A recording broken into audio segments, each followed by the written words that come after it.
السلام عليكم ورحمة الله تعالى وبركاته المشاهدين. اليوم إن شاء الله نحضر معكم لاكوس، وجبة للعشاء ولا الغدا ولا المهم كتبدل الروتين ديال المطبخ. ندوزو إن شاء الله المقادير وكيحبوها الأطفال، كيبغي الكبير والصغير كلشي. طاكوس كيبغي كلشي. دوزو المقادير اللي عندي. هنا عندي صدر ديال الدجاج مقطع كيف ما هذا، رقيق جدا. الكميه اللي عندكم على حسب الافراد ديال العائله.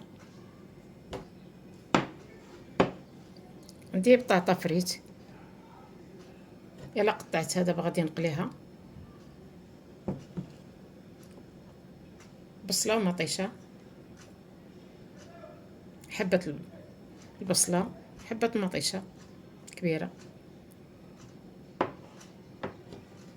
الفرماج ديال الساندويش وديال الطاكوس. كنستعمل هاد النوع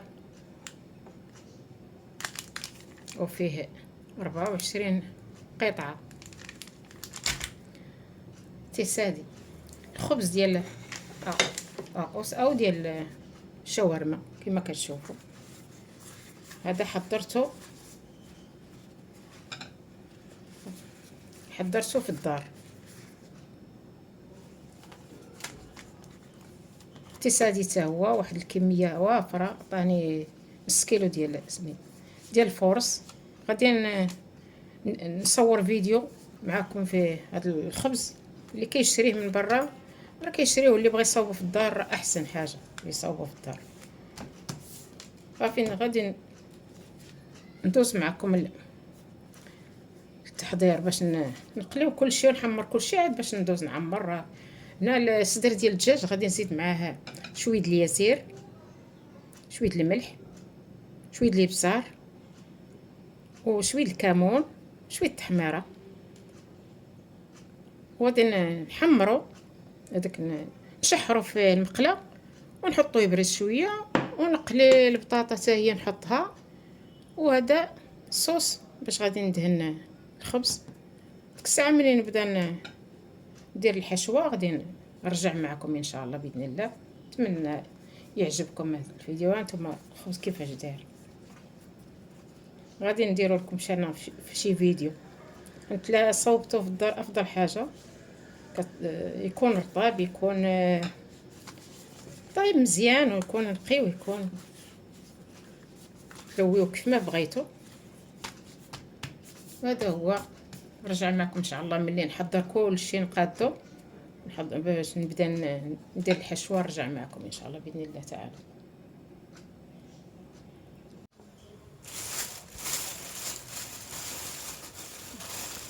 اللي وجدت كلشي غادي نبدا نعمر في الحشوه.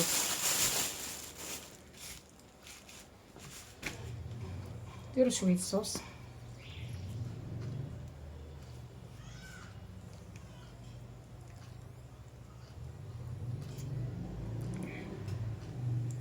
حاولوا نسرحوه بالمعلقه.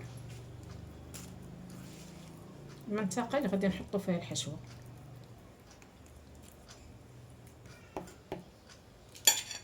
ندير شويه البصل،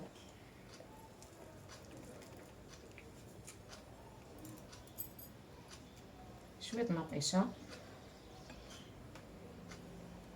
كلشي راه كيعرف يوجدوه، كل واحد والطريقه ديالو. طاكوس راه معروف. دير شويه الدجاج،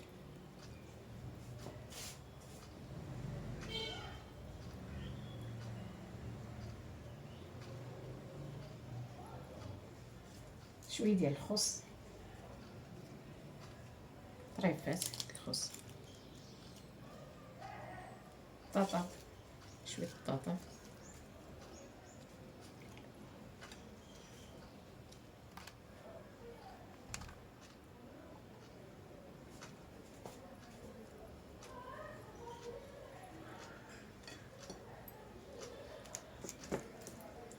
ديروا قطعه ديال الفرماج، قطعوها على جوج على هاد الشكل، ونطويو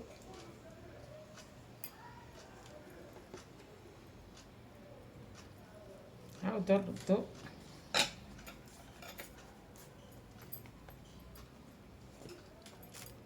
نضغطو على الجناح. كلشي غادي التبراسه في البريصه ديال باش غادي نطيبوه.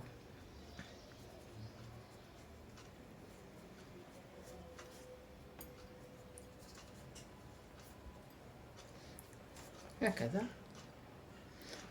ونبقى نعمر حتى نكمل الكميه اللي عندي. عاد باش نديرو في البريصه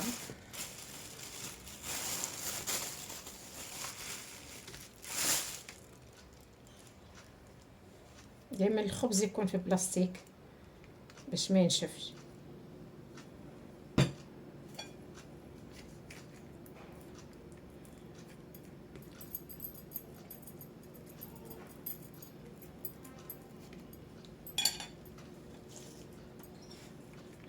كيما العاده شويه البصله نتبعوها ما بغيتش 3 طريفات.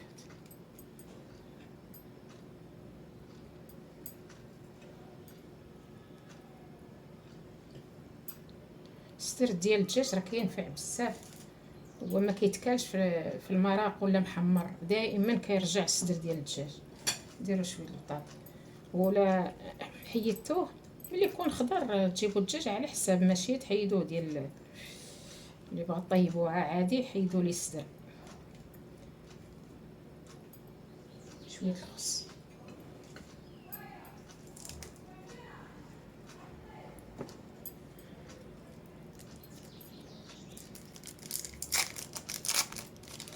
ديروا قطعه الفرماج ديال الاخر.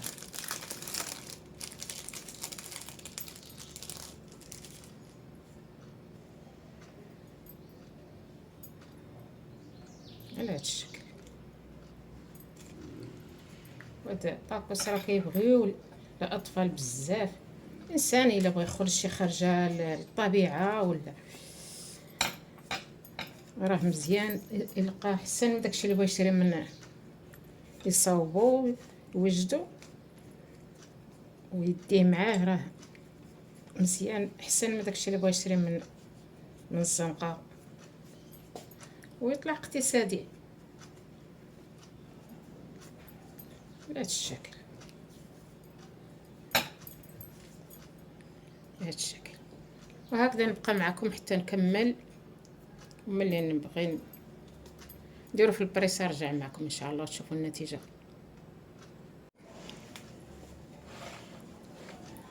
كملت الكميه اللي عندي ديال الطاكوس. دابا غادي ندوزو للبريسه ان شاء الله باش يتحمر البريسه ونحطوه كوجبه. ساهل ماهل. الخبز مصوب في الدار كما كتشوفوا،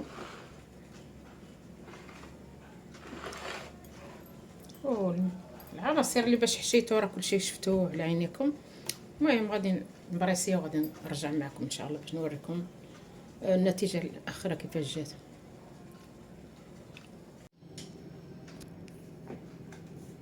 الطاكوس ديالنا وجد كيف ما كتشوفوا معايا، جا كيشهي تبارك الله. هانت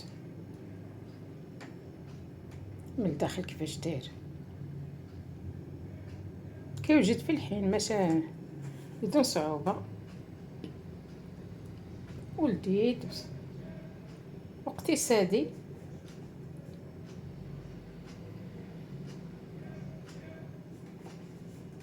وكيحبوه الاطفال وينفع في اي لحظه، مثلا في العشيه غادي عكستو باش ديروا العشاء وجدوا هاد الكسكروطات ديال الطاكوس،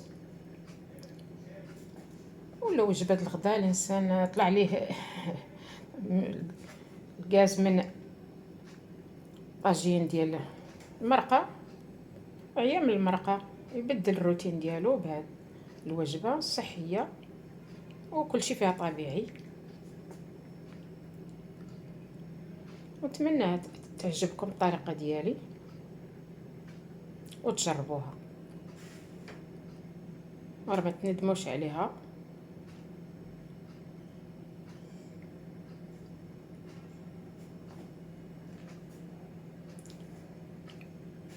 نتمنى لكم الصحة والسلامة وطول العمر، عواشر مبروكة، ورمضان على الأبواب، الله يدخلوا علينا بالصحة والسلامة إن شاء الله بإذن الله تعالى. صوموا وتعاودوا، وكل عام وأنتم بخير. تلاقوا في الفيديو القادم بإذن الله. السلام عليكم ورحمة الله.